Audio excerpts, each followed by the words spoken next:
engravidou de mim quando eu tinha uns 15 anos, né? Mas aí, por decorrências, meu pai e minha mãe acabaram se separando, porque eles eram muito novos, assim. Não deu certo o casamento, e eu acabei ficando com meus avós, né? Minha mãe ficou morando com a gente por muito tempo, assim, mas logo ela seguiu a vida dela, com o marido dela, e engravidou da minha irmã. E meu pai também foi morar em Joinville, trabalhar, construir a vida dele lá, e a família dele lá, e eu fiquei com meus avós. Daí, a minha vida sempre foi muito feliz, assim, por mais que a gente não fosse uma família com muito dinheiro, eu sempre tive meu conforto. Meu avô sempre zelou muito por isso, pela minha educação, pelo meu conforto, minha criação. Minha avó também, eles sempre cuidaram muito bem de mim. E meu avô, ele era desenhista técnico, né, ele se formou e trabalhou muito tempo projetando, e eu vi isso e eu quis seguir essa carreira. Aí quando eu fiquei mais velha, eu decidi cursar design de exteriores. Aí me formei na faculdade, tudo certo, mas eu nunca trabalhei na área. E aí a minha vida sempre foi muito boa, assim. Daí, só que os problemas começaram a aparecer depois que eu fiquei mais velha. Em 2020, né, com a pandemia, meu avô pegou Covid, né, pegou a doença, ele tinha problemas pulmonares, e aí ele, em questão de pouco tempo assim, ele foi pra UTI, foi internado, não conseguiu combater a doença, né, ele foi feito todos os procedimentos, mas ele, por ter asma, não conseguiu vencer. Aí foi a primeira vez que eu conheci o luto, assim, foi uma dor, eu não sei nem descrever, porque é difícil, né, tu ter a presença da pessoa contigo diariamente, conhecer os hábitos, conhecer todas o que a pessoa gosta de fazer, e tu ter que sentir a falta da pessoa é complicado, porque é nesses detalhes que tu sente a falta, né. E aí foi um impacto muito grande pra nossa família, porque a gente sempre era muito unido, e perder ele foi muito difícil, assim. E quando a gente estava começando a vencer, superar um pouco isso, a mãe descobriu câncer, né? Devido a fatores externos, problemas com o marido dela que ela tinha, de abuso mesmo, assim, ela acabou separando dele, e aí foi o estopim mesmo para ela descobrir a doença. Só que quando a minha mãe estava grávida, né? Minha mãe estava grávida já de 9 meses. E ela tinha acabado de ganhar meu irmão, e assim que ela ganhou ele, aconteceu tudo isso, e aí foi estupim mesmo para ela descobrir o câncer. Ela sentia muitas dores assim na cabeça, uma dor, e aí no final ela já não conseguia mais fazer nada, ela só queria ficar deitada. O marido dela não compreendia isso, ele achava que ela estava com depressão, não quis ajudar ela, e expulsou ela de casa com meu irmão. E aí ela foi morar na minha casa, e aí eu lembro exatamente do último dia assim, que eu tive contato com ela, que eu conversei com ela e a gente dormiu junto assim na sala, via um filme, e esse foi o último dia, assim. Depois disso, ela foi levada para o hospital, e aí foi uma coisa assim, não sei nem descrever, foi terrível, porque a minha vida se transformou, eu senti tudo desmoronar. Aí, como ela descobriu, já estava muito avançado, já teve que partir para quimioterapia, já teve todo esse processo. Aí eu conversei com a minha família, eu decidi largar tudo que eu tinha pra cuidar do meu irmão, né? Que era, recém-nascido, né? Ali tinha um mêsinho e tava pra fazer 2. Aí a minha avó levava a minha mãe na quimio e meus 2 irmãos ficavam comigo. Eu tive que aprender a ser mãe, né? Cuidar de um bebê, eu tive que aprender a trocar de fralda, dar mamadeira, fazer dormir, tudo dessa parte. Nunca imaginei isso, eu sempre quis ter um filho, né? Mas muito, muito futuramente. E aí eu comecei a me enxergar de outra maneira, porque eu nunca imaginei que eu tinha a força que eu tinha, e hoje eu vejo completamente diferente. Aí eu descobri o que é ser mulher mesmo, de onde eu não imaginava, assim. Porém, aí a mãe ficou nessa agonia de tratamento, de ir pro hospital, de aquela coisa, os médicos nunca tiram a nossa esperança, né? Mas a gente via, assim, conforme o tempo passava, que às vezes era mais fácil deixar a pessoa descansar, porque por mais que a gente queira ter a pessoa sempre perto da gente às vezes é egoísta de não pensar no bem-estar dela, né? Hoje eu vejo que às vezes esse foi a melhor coisa que podia ter acontecido com ela, porque ela estava sofrendo muito. Aí ela faleceu pouco tempo depois. Foi 6 meses, né, tratamento, mas não conseguiu vencer o câncer. E aí Hoje a gente tá nessa fase de superar, né? De tentar dia após dia, né? Porque tem dias mais difíceis que outros. E uma coisa que me mantém forte na minha vida são meus irmãos. Eles que são meu sabe, me mantém forte. Que por mais que eu esteja triste, eu olho pra eles e penso assim, não, eu tenho que seguir minha vida por causa deles. Eu quero poder fazer o máximo que eu posso pra ter um futuro bom pra eles. E é isso. Eu tô tentando superar, né? E assim vai. Cada dia que eu acordo e posso agradecer a Deus pela vida que eu tenho. É uma alegria, porque às vezes a gente pensa que a gente põe um objetivo na nossa vida e eu só vou ser feliz se eu tivesse carro, eu só vou ser feliz se eu tivesse a casa, se eu tivesse emprego. E a vida é muito mais que isso, né? E às vezes só o fato de tu né, alcançar teus pequenos objetivos diários já é uma força a mais. Então, a mensagem que eu quero deixar para as mulheres, principalmente, é que a gente é muito forte. A gente não imagina a força que tem. E quando acontece, nos piores momentos, tu vai ver que tu é forte, entende? Tu sempre vai vencer. E é assim. E não pensar, né? Os problemas da gente não são maiores nem menores que os outros, né? Cada um tem a sua barra para enfrentar. E é assim que a gente segue. A gente tem que ter força, né? Tá? Assim. Obrigada. A primeira vez que eu frequentei uma escola, eu sofri o meu primeiro bullying com 6 anos. Eu tinha um cabelo bem curtinho, mas eu adorava fazer trancinha, então eu fazia um amarrador, amarrava uma chuquinha, fazia trancinha e as meninas puxavam o cabelo e diziam que eu tinha colinha de gato. Mas, enfim, a gente naquela época não era tão abordado quanto é hoje. Com 9 anos eu sofri um acidente de carro, que eu tenho uma marca na testa, e foi aí que veio o meu segundo, terceiro, quarto, quinto bullying. Eu estudava na energia e eu tinha recém sofrido um acidente e eu fui pra aula com corativo, com os pontos, e caiu o corativo no meio da aula. Gente, eu assustei tantas crianças. Elas daí começou testa rachada, Harry Potter na época estava super em alta também. Mas enfim, sempre fui muito estudiosa, sou formada em engenharia civil, que foi uma fase eu amava, era algo que eu me dedicava a fazer, mas quando eu fui para a obra que eu vi que aquilo para mim não dava, eu sofri muito preconceito. Era uma menina, eu tinha na época uns 17, 18 anos, numa equipe de 200 homens, então eu não tinha voz, eu não tinha opinião. A minha profissão ali era só mais uma pessoa que estava para eles andando na obra e simplesmente era ignorada. Comecei a fazer design de interiores para ver se eu saía um pouco do projetos de engenharia civil e entrava mais na área de interiores, de criação. Veio a pandemia, eu suspendi, eu fiquei desempregada, eu fiquei em torno de 8 a 9 meses desempregada e mandando currículo em todos os lugares que eu podia, desde shopping, mercado, secretária, recepcionista, vendedora de caixa, qualquer coisa eu queria. E até que um dia abriu uma vaga numa loja conhecida da minha mãe, que quando ela pegou meu currículo, ela falou que com aquele currículo, experiências em 8 anos de projetos, engenharia, essas coisas, eu nunca ia conseguir um emprego. Então eu tirei tudo.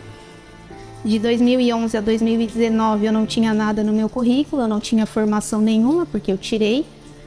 E segui mandando meus currículos até que surgiu uma vaga de recepcionista ali no Grupo Rinaldi. Eu mandei o meu currículo e na entrevista eu esqueci de tirar que eu tinha curso de AutoCAD. E aí quando a Renata, que foi a minha líder, que veio chamar para fazer a entrevista e ela perguntou, eu falei, ai, pronto, mais uma vaga que eu não tinha chance. E no fim foi o que se destacou, foi o que levou ela a ter interesse em mim. Hoje ela acreditou no meu potencial, ela acreditou no meu conhecimento. Entrei como assistente comercial. 2 meses depois eu passei para o setor de orçamentos, sempre me dedicando. sempre buscando crescer junto com a empresa. E hoje, quase um ano de empresa, a gente está implantando o setor de pesquisa e desenvolvimento. Ganhei uma bolsa no MBA em Desenvolvimento e Engenharia de Produto para continuar crescendo junto com a empresa. Em casa, minha mãe tem depressão. Meu pai sempre trabalhou no mesmo escritório, ele ama o que ele faz. E foi ele que meio que trouxe tudo pra gente, sustento da casa. Até os meus 15 anos eu nem sabia o que era depressão, eu não imaginava por que a minha mãe sempre estava de cama, sempre desanimada. Hoje eu entendo, mas foi difícil, ainda é. Mas a gente mantém a fé em Deus, que vai dar certo. Muita gente vai dizer que a gente não é capaz, que o nosso lugar não é ali, que a gente devia estar lavando uma louça, fazendo um almoço com o marido, mas o nosso lugar é onde a gente quiser, é onde a gente quer estar. Então é isso, nunca desistem do seu sonho. É dolorido, é sofrido, mas a gente consegue. A minha história começa lá em 2012, mais precisamente em maio. Estava trabalhando normalmente quando comecei a sentir dores na minha perna direita. Nisso eu pensei que eram dores normais, musculares, porque meu trabalho já estava intenso. Então deixei passar uma semana com essas dores, mas as dores não cessavam. Então meu esposo me acompanhou e a gente foi até o médico. E ele disse, não, tuas dores, pelo que eu estou sentindo na tua perna, não deve ser muscular, mas vamos fazer os exames para tirar a dúvida. Isso ele me encaminhou diretamente para fazer uma ecografia. E fui ver na ecografia, a moça da ecografia me falou que não era muscular. Ela disse, não quero te assustar, mas infelizmente é uma trombose. Para mim foi um baque na hora, comecei a chorar, meu esposo estava comigo, começou a chorar também. Então a suspeita dele realmente era por causa do anticoncepcional. Fiquei internada uma semana, fazendo todos os exames, fazendo acompanhamento com ele, tudo certo. Só que por causa dos meus remédios muito fortes, acabou me trancando o intestino.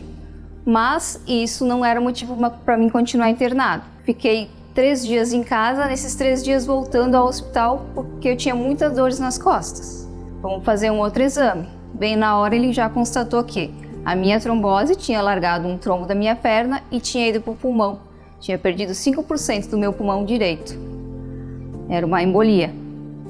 Ele disse, vou te internar, já vou te dar medicação. Quando foi 6 horas da manhã, liberaram a entrada do meu pessoal, né, dos meus parentes, do meu esposo, mãe, minha irmã. Entraram no quarto.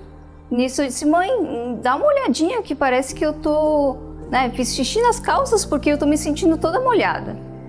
Nisso ele disse, vira de ladinho, filha, então que eu vou ver. Quando ela me virou de lado, aonde as enfermeiras tinham me dado a injeção, estava sangrando. Sangrei a noite inteira, olhei colchão, tudo. Por quê? Porque um erro de comunicação entre um turno e outro da troca de enfermagem, não se comunicaram que já tinham me dado o remédio que fazia o sangue afinar. Meu sangue estava virando água. Aonde tinha sido feito o furinho para mim fazer o exame para colocar o catéter, que eles chamam, estava saindo sangue, porque como o meu sangue tinha virado água, a minha veia estourou. Como a minha veia estourou, o sangue estava jorrando tanto para fora quanto para dentro do meu braço. Como o nosso braço ele só tem alguns músculos, nervos e ossos, não tinha como sugar. E como eu sou magrinha, não tenho gordura no braço. Não tinha como sugar esse sangue. E esse sangue ficou jorrando dentro do meu braço por um dia. Passando mais 20 dias isso. Fiquei no hospital por 20 dias. Isso fazendo fisioterapia para o pulmão, fazendo fisioterapia para o braço e fazendo fisioterapia para as pernas, porque eu só podia ficar deitada. Então eu tinha que fazer fisioterapia para não travar. Passei por tudo isso, hoje não uso mais anticoncepcional. Uns 10 anos, meus pais se separaram e com uns 13 eu já comecei a trabalhar para poder ajudar minha mãe. E assim fui trabalhando. Com uns 15 anos eu conheci uma pessoa, onde na minha juventude ainda eu engravidei dessa pessoa e ela não deu suporte paterno e me deixou sozinha, onde eu tive que criar a minha filha a partir dos meus 19 anos. A partir do momento que eu engravidei, eu tive bastante preconceito, né? De vizinhos, família, enfim, pessoas que diziam que eu nunca mais ia casar, pessoas que chegavam em mim para se aproveitar porque eu era mãe solteira, que não tinha o pensamento de casar, de ter uma história comigo. Passei bastante trabalho. No começo eu tinha que levar minha filha para a creche de bicicleta, na chuva, não tinha quem me ajudasse, porque a minha mãe também não tinha condições de me ajudar. O pai da minha filha, quando ela nasceu, não deu suporte nenhum, pediu para fazer teste de DNA, onde eu sofri com isso, tive problemas na recuperação pós-parto e, enfim, daí eu continuei seguindo a minha vida, criando a minha filha, pulando bastante obstáculos, preconceitos, e hoje eu consegui, né? Hoje eu me sinto uma pessoa que consegui ter forças. A minha mãe no início começou a ajudar a criar minha filha, né? Mas logo em seguida ela teve um segundo casamento, onde ela mudou de cidade e eu tive que me virar cuidando da minha filha.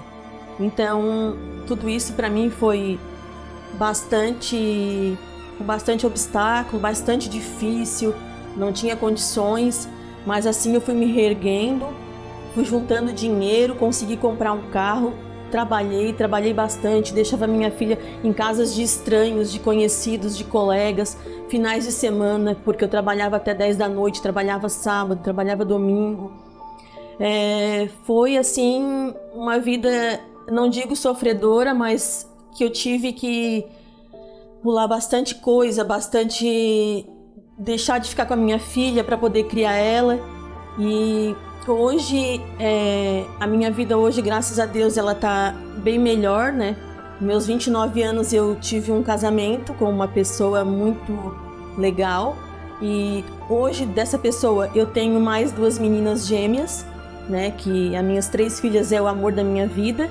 Depois de tudo isso que aconteceu, de ter que trabalhar nova, de ter que criar uma filha, enfim, de ter que aceitar os preconceitos das pessoas, e mesmo assim eu dei a volta por cima, e hoje eu me tornei essa pessoa forte, determinada, dominante. Então eu me considero uma pessoa que enfrento tudo, não tenho medo de nada, vou atrás de tudo, luto por tudo, luto pelas minhas filhas, que hoje a minha filha, que já tem 25 anos, que foi a minha primeira filha, hoje ela é minha amiga, ela me ajuda, nós somos bem companheira, e assim, não me arrependo em nenhum momento de ter engravidado dela, nenhum momento, tá? Sei que eu passei batalhas, passei bastante desafios, mas hoje ela é minha vida também.